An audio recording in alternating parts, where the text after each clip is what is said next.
यह कहानी उस समय की है जब पांडवों के वनवास का समय चल रहा था।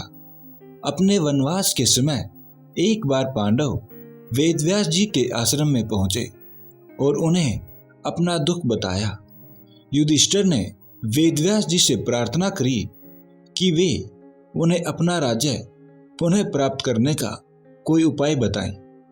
तब वेदव्यास जी ने कहा कि पुनः अपना राज्य प्राप्त करने के लिए तुम्हें दिव्य अस्त्रों की जरूरत पड़ेगी, क्योंकि कौरवों के पास भीष्म, द्रोणाचार्य, कृपाचार्य और कर्ण जैसे महारथी हैं। इसलिए बिना किसी दिव्य अस्त्र के तुम उनका कुछ भी नहीं बिगाड़ सकते। युधिष्ठिर के यह पूछने पर कि वो देवताओं से यह दिव्य अस्त्र कैसे प्राप्त करें, तो वेदव्यास जी ने कहा कि आप सब में केवल अर्जुन ही देवताओं को प्रसन्न करके दिव्य अस्त्र प्राप्त कर सकते हैं। इसलिए अर्जुन को देवताओं की तपस्या करके उन्हें प्रसन्न करना चाहिए। वीडियो में आगे जाने से पहले कृपया करके इस वीडियो को लाइक और हमारे इस चैनल को सब्सक्राइब जरूर करें। वेदव्यास जी के ऐसे वचन सुनकर अर्जुन तपस्या करने के लिए आगे अकेले ही निकल पड़े। अर्जुन उत्तराखंड के पर्वतों को पार करते हुए एक अपूर्व सुंदर वन में जा पहुंचे। वहां के शांत वातावरण में वे भगवान शंकर की तपस्या करने लगे। उनकी तपस्या की परीक्षा लेने के लिए भगवान शंकर एक भील का वेश धारण कर उस वन में आए। वहां आने पर भील रूपी शिव जी ने देखा कि एक दैत्य सुकुर का रूप धारण कर तपस्या कर रहे अर्जुन की घात में बैठा है। शिव जी ने उस दैत्य पर अपना बाण छोड़ दिया। जिस समय शंकर भगवान ने दैत्य को देखकर बाण छोड़ा, उसी समय अर्जुन की तपस्या भी टूट गई और दैत्य पर उनकी दृष्टि पड़ी। उन्होंने भी अपना गांडीव धनुष उठाकर उस पर बाण छोड़ दिया।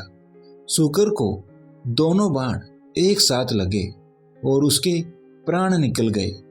सुकर के मर जाने पर भील रूपी शिवजी और अर्जुन दोनों ही सुकर को अपने बाण से मरा होने का दावा करने लगे। दोनों के मध्य विवाद बढ़ता गया और विवाद ने युद्ध का रूप धारण कर लिया। अर्जुन निरंतर भील पर गांडीव से बाणों की वर्षा करते रहे, किंतु उनके बाण भील के शरीर से टकरा टकरा कर टूटते रहे और भील शांत खड़े हुए मुस्कुराते रहे। अंत में उनकी तरकस के सारे बाण समाप्त हो गए।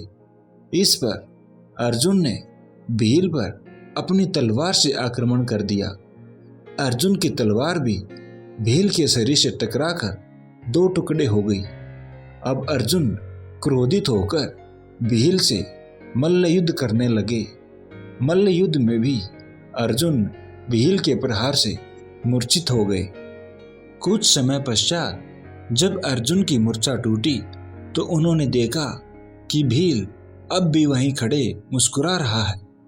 भील की शक्ति देखकर अर्जुन को अत्यंत आश्चर्य हुआ और उन्होंने भील को मारने की शक्ति प्राप्त करने के लिए शिव मूर्ति पर पुष्पमाला डाली, किंतु अर्जुन ने देखा कि वह माला शिव मूर्ति पर पड़ने के स्थान पर भील के कंठ में चली गई।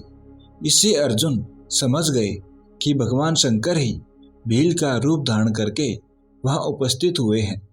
अर्जुन शंकर जी के चरणों में गिर पड़े। भगवान शंकर ने अपना असली रूप धारण कर लिया और अर्जुन से कहा कि हे अर्जुन, मैं तुम्हारी तपस्या और पराक्रम से अति प्रसन्न हूँ और तुम्हें पशुपतास्त्र देकर अंतर्धान हो गई।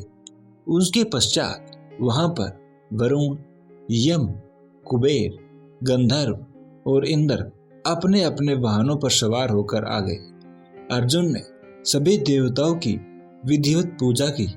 यह देखकर यमराज ने कहा, हे अर्जुन, तुम नर के अवतार हो तथा श्री कृष्ण नारायण के अवतार हैं। तुम दोनों मिलकर अब पृथ्वी का भार हल्का करो।